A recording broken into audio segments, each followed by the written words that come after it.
Dear student, आज मैं फिर आपके सामने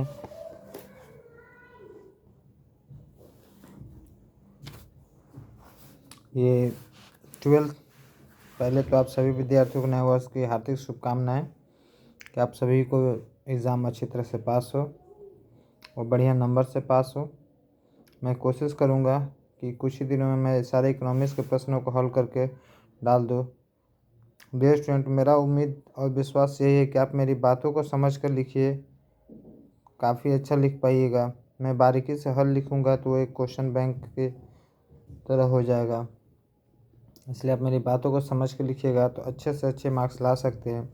इकोनॉमिक्स में जो मैंने पिछले बार में जो क्वेश्चन अपलोड किया था उसमें आने वाले कुछ प्रश्नों में से एक प्रश्न ये भी है कि मांग को प्रभावित करने वाले प्रमुख कारक का वर्णन करें। ठीक है, ये हमारा जैक बोर्ड में आईकॉम एंड आईईसी, ठीक है, 2025 में 12th बैच के लिए लाभदायक है। ठीक है डियर स्टूडेंट, मांग का मतलब ही समझ लीजिए कोई भी चीज़ का डिमांड का मतलब ही हो गया कि किसी भी वस्तु की डिमांड कुछ कुछ परिस्थितियों में बढ़ती घटती है। ठीक है, तो आप पहली बात तो आप लिख सकते हैं मांग को प्रभावित करने वाले निम्नलिखित कारक हैं।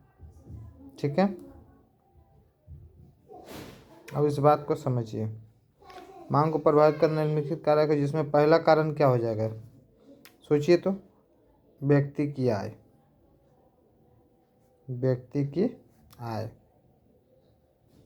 डियर स्टूडेंट, जरा सोच के देखिए, यदि आपकी आय में परिवर्तन जैसे ही हुआ उसी प्रकार आपके मांग में परिवर्तन हो जाएगा। क्यों? क्योंकि समझ सकते हैं कि किसी भी व्यक्ति की आय जैसे ही बढ़ती उनकी डिमांड, उनके शौक़, उनकी इच्छाएं बदलने लगती हैं। इसलिए एक पॉइंट हो जाएगा ये व्यक्ति की आय कि जब किसी व्यक्ति की आय में वृद्धि हो जाती है तो उनके मांग में भी परिवर्तन हो जाते हैं। ठीक है, उसके बाद दूसरा कारण है वस्तु की कीमत। आप लोगों को पता होगा कि किसी भी वस्तु की कीमत को परिवर्तन होने से उसके मांग में बारीकी से परिवर्तन हो जाता है।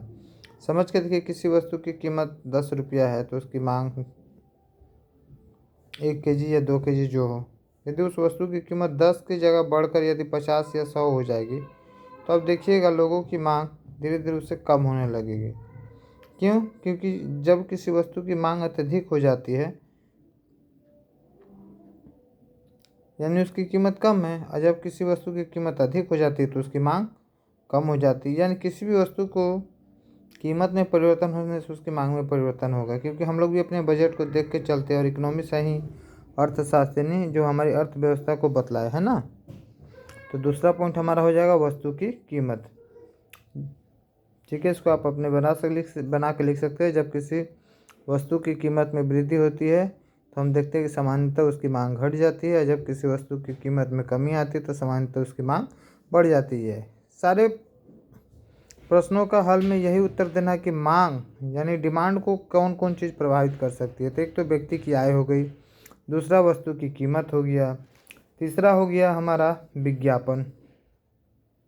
हम लोग देखते हैं कुछ विशेष व्यक्तियों द्वारा विज्ञापन आ जाने के बाद हमारी मांग उस वस्तु की बढ़ जाती है, क्योंकि बड़े बड़े उद्योगपति, अर्थशास्त्री क्या करते हैं, अपने किसी भी वस्तु का विज्ञापन किसी विशेष व्यक्ति, जैसे ऐसे लोग जिसे सभी कोई समझते हैं, पहचानते हैं, वैसे लोगों से वो अपना वस्तु का विज्ञापन करा देते हैं, उसकी गुणवत्ता को बढ़ चढ़ के बता देते हैं, जिसके कारण लोग उसकी गुणवत्ता को विश्वास करके और उस वस्तु को खरीदना शुरू कर देते हैं। तो ये भी हमारा एक सबसे बड़ा मुद्दा है जो मांग को प्रभावित करता है। क्या? तो विज्ञापन द्वारा भी लोग प्रभावित होकर अपने मांग को परिवर्तन कर देते हैं, है ना। उसके बाद होता है प्रतिस्थापन वस्तु। क्या होता है? प्रतिस्थापन। देखिए, प्रतिस्थापन वस्तु भी एक बहुत बड़ा मुद्दा रखता है किसी भी वस्तु के मांग को प्रभावित करने के लिए।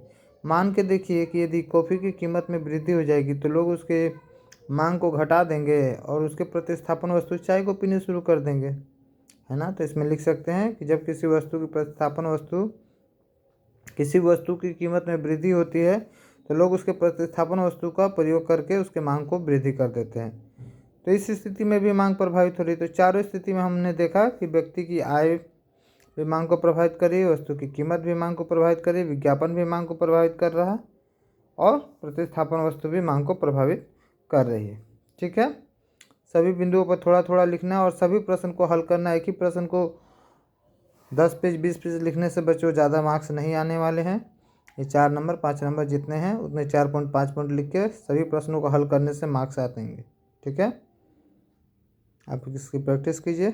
अन्य प्रश्न मैं तुरंत ही यूट्यूब पे अपलोड करता हूँ। ठीक है, ना समझ में आए तो ऑडियो बार बार सुनिए, हर पॉइंट का एक एक ऑडियो का थ्योरी लिखिए, बारीकी से हल हो जाएगा।